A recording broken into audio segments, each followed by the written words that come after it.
So this is not much different than your fire churn. All we're adding here is the ability to recoil that line. Instead of having to use two hands, now we can recoil the line. You need two stakes in the ground for the whip. You need one point that it can press up against, and the other point that will bend it once it's connected to the fire churn. Then you take one end of your fire churn, make a lark's head, and then slide that over the end of the stick or sticks that you're using.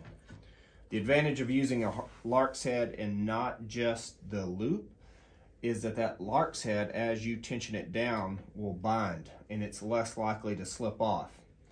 You want the angle or direction of the pull to be right in line with your spindle, and you may have to elevate this and then tension the line. Just like with the fire churn, you don't want the cordage to pull from the bottom, otherwise it'll yank the spindle out. Now this is a modification that's great for individuals that can't use both hands. They can. So individuals with disabilities, this is a way for them to use a fire churn setup, but with this whip mechanism, so they can either use one hand to pull the cordage or use their leg. Spindle, so I'm starting at the bottom of the spindle and then I'm making those wraps around about the same amount that you would need for the fire churn if you were able to use both hands.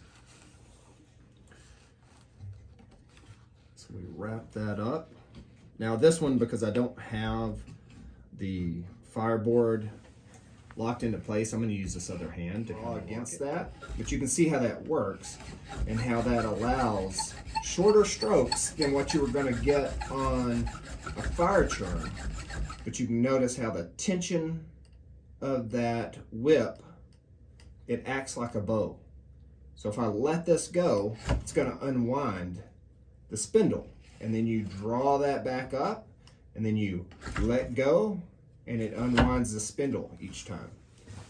So that's how a whip drill works.